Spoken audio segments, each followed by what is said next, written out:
Sir నమస్కారం sir. నమస్తే అండి. సార్ 'ఇళయరాజా' గారు అటు 'మైత్రి' మూవీ మేకర్స్‌కైతే షాక్ ఇచ్చారని చెప్పుకోవాలి సార్. అంటే రీసెంట్‌గా 'అజిత్ గుడ్ బ్యాడ్ అగ్లీ' అని ఒక సినిమా వచ్చింది. సో దాంట్లో గతంలో 'ఇళయరాజా' గారు కంపోజ్ చేసిన కొన్ని సాంగ్స్‌ని ఇందులో వాడారని చెప్పేసి ఈ మూవీ ప్రొడ్యూసర్స్ అయిన 'మైత్రి' మూవీ మేకర్స్‌కైతే నోటీసులు పంపించేశారు. మీరు 5,00,00,000 కట్టాల్సిందే, నా పర్మిషన్ లేకుండా సాంగ్స్ వాడారని చెప్పేసి అంటున్నారు.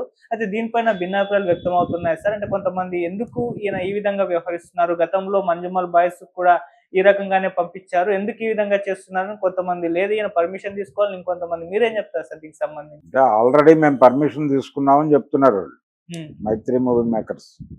అయితే ఎవరి దగ్గర నుంచి తీసుకున్నారు అనేది సమస్య. ఓకే.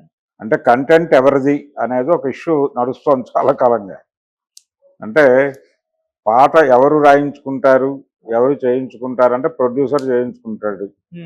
ప్రొడ్యూసరు ఆ పాట చేసినందుకు గాను సంగీత దర్శకుడికి, రాసినందుకు రచయితకి, అలాగే పాడినందుకు గాయని గాయకులకి డబ్బులు చెల్లిస్తాడు. చెల్లించిన తర్వాత ఆ పాట ఆ ప్రొడక్షన్ హౌస్కి చెంది ఉంటుంది. ఆ ప్రొడక్షన్ హౌస్ నుంచి పర్మిషన్ తీసుకుంటే సరిపోతుంది అనే అభిప్రాయం కొంతమందిలో ఉంది. బహుశా వీళ్ళు అలా చేసి ఉండొచ్చేమో.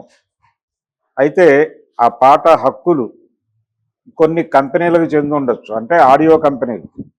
ఆ నిర్మాత నుంచి వాళ్ళు కొనుక్కుని ఉండొచ్చు. కొనుక్కున్నప్పుడు వాళ్ళకి చెందుతాయి.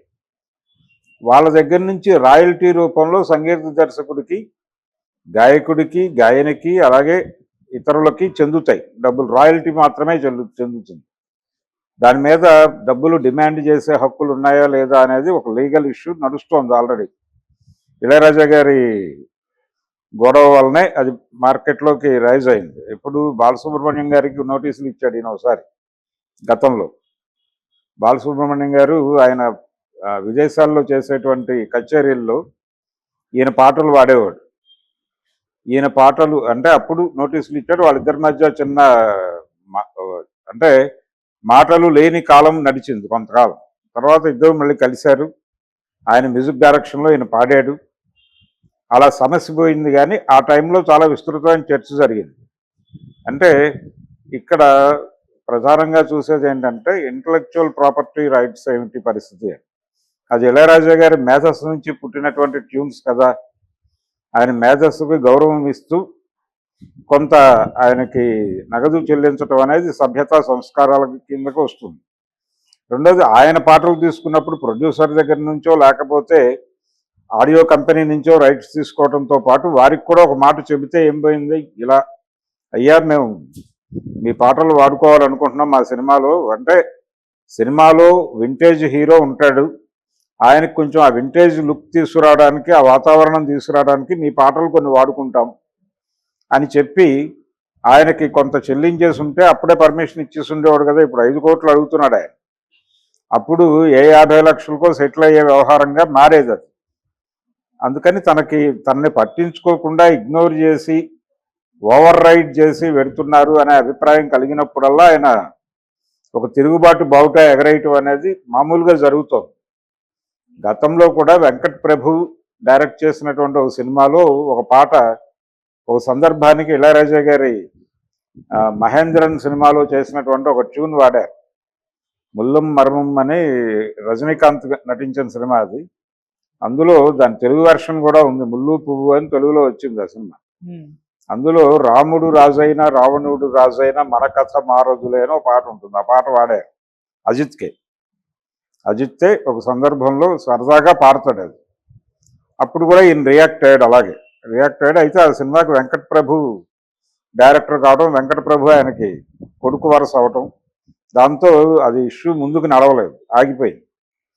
ఇప్పుడు కూడా పరిస్థితి ఏంటంటే ఒకసారి వెళ్ళి కూల్గా ఆయనతో మాట్లాడి పరిస్థితి వివరించి, అయ్యా ముందే మీ దగ్గరికి రావాల్సింది, రాలేకపోయాం, మీరు అన్యథా అనుకోవద్దు, ఎంతో కొంత చెల్లించుకుంటామనే పద్ధతిలో చెప్పి కన్విన్స్ చేస్తే కన్విన్స్ అవుతాడు ఆయన. ఆయన గొడవ ఏంటంటే ఆయనతో ప్రాబ్లము ఇళయరాజాతో ఆయనకు సంబంధించినది ఏదైనా సరే వినియోగించాలి అనుకున్నప్పుడు వెళ్ళి వారిని కలిసి మాట్లాడాలి.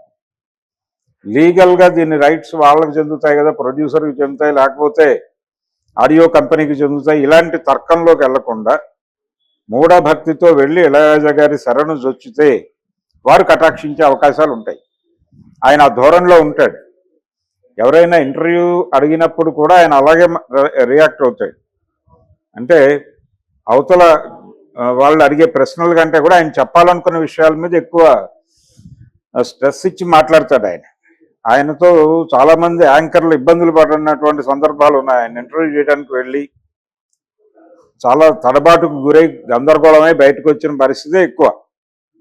అలా ఒక ప్రత్యేకమైన జానరు, ఒక ప్రత్యేకమైన ధోరణిలో ఉంటాడు ఆయన. అందరిలా కాదు, ఆయన హ్యాండిల్ చేయడం కొంచెం కష్టమే ఇళయరాజా.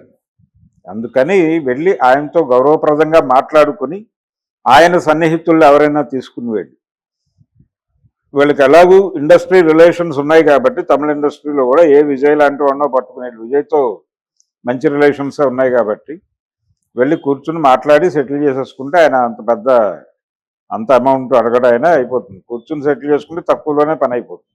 ఓకే. అలా ఏదో సెటిల్ చేసుకుంటారు. చాలా సినిమాల్లో ఈయన పాటలు పాడి ఇరుక్కున్న చరిత్ర ఉంది.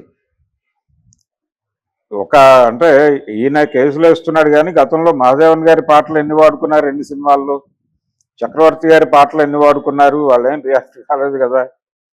పర్లేదులే మన గుర్తుపెట్టుకుని మన పాటలు వాడుకుంటున్నారు అని అనుకున్నారు తప్ప ఎప్పుడు ఇలా కేసులు పెట్టాలని అనుకోలేదు. కానీ ఇంటలెక్చువల్ ప్రాపర్టీ రైట్స్ వాటికి సంబంధించి ఇళయరాజా కొంచెం స్పెసిఫిక్గానే ఉంటున్నాడు. ఆ స్పెసిఫిక్గా ఉండటం అనేది అనేక సందర్భాల్లో కనిపిస్తుంది. ఈవెన్ ఆయన స్టేజ్ మీద పెర్ఫామ్ చేసేటప్పుడు కూడా